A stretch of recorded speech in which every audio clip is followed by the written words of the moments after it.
Ring exercises don't just look impressive. They also engaged stabilizer muscles that barely get work in regular push-ups or pull-ups. And honestly, rings really show how strong you actually are. A lot of people who want to start training on rings think it's too hard and don't know where to begin. So I've been training since 2011 and I'll break down which exercise beginners should start with on rings and how to scale them based on your current level. As always, it's Calisthenicsman. Let me break this down and share what I think, based on my training experience since 2011 and years on coaching athletes. As a calisthenics coach, I know the main question beginners have is how to hold themselves on the rings, the ring support hold. First of all, it's important to place your hands correctly on the rings. The width also matters. It's more comfortable when the rings are about shoulder wide apart or slightly wider. Don't try to jump straight into a full support on straight arms. That can be risky.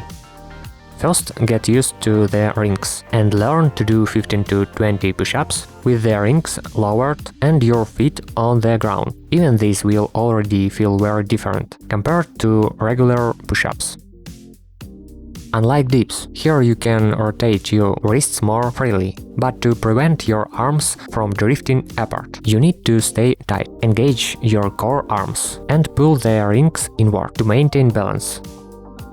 The next step is learning the ring support hold. Start with the ring low and your feet on the ground. Gradually lift one leg, then the other, to get comfortable supporting yourself on straight arms. Then try holding yourself on the rings with both legs tucked. As you lift your feet off the ground, keep your arms straight and pull them close to your body to avoid swinging side to side. It's much easier to learn this from the ground than by jumping into position.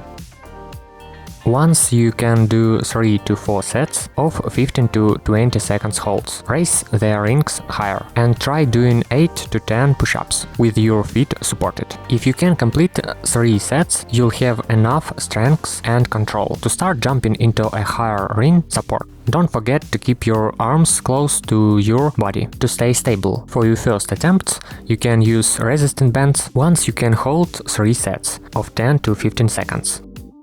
Move on to band-assisted dips. You can start with a partial range of motion. Go only as low as you can still press yourself back up.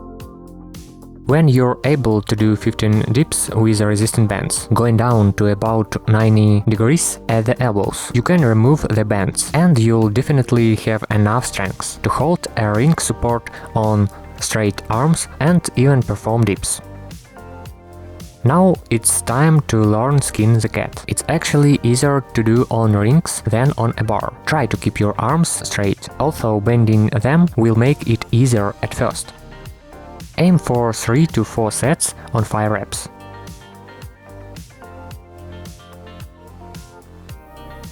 How let's learn the L-sit on rings. Lower the rings and get into a support position with your feet on the ground. From there, lift one leg, then gradually the other, to feel that you can hold yourself. If you can manage around 10 to 15 seconds, raise the rings and try it higher up. If you don't have enough straight to lift and hold your legs, add floor crunches to your training. 3 to 4 sets of 20 to 25 reps. Over time, your core will be strong enough to hold the position. But remember, your hip flexors are also working here. So include squats in your program if you're not already doing them. Some exercise I'll demonstrate on TRX straps. Science for certain movement. There's no real difference between rings and TRX. Rings are also great for training your biceps. Stand at a slight angle, grab the rings, and perform curls, while keeping your elbows pointing forward, not flaring out to the sides. This way you load your arms instead of your back. Step back if it's too hard, or step forward if it's too easy. Do 3 to 4 sets of 10 to 15 reps. Gradually lower your body position over time. You can also train your core on rings. Lower them down, place your feet inside the rings, and brings your knees toward your chest. Do 3 sets of 12 to 15 reps.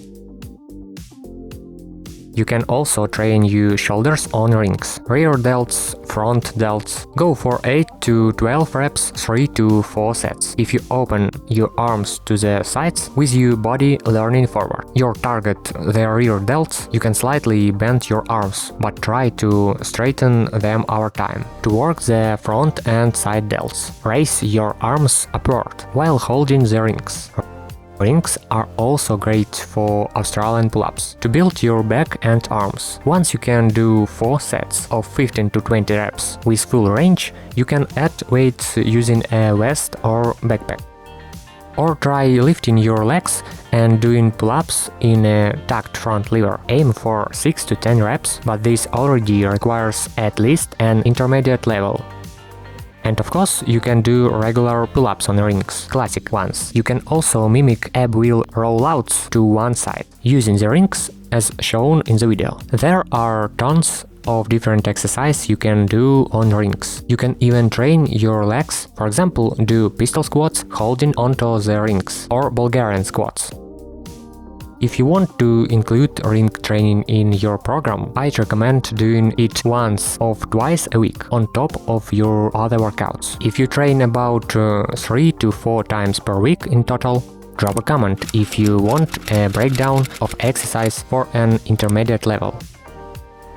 If you want a custom training plan, bodyweight or weights suited to your level at home, outside or in the gym, message me. I can also provide nutrition plan for fat loss or muscle gain and exercise to improve pull-ups, push-ups, dips and other strength skills.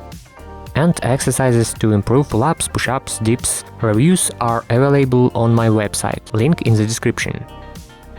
And if you love strength training, be sure to watch this video on the Calisthenicsman channel.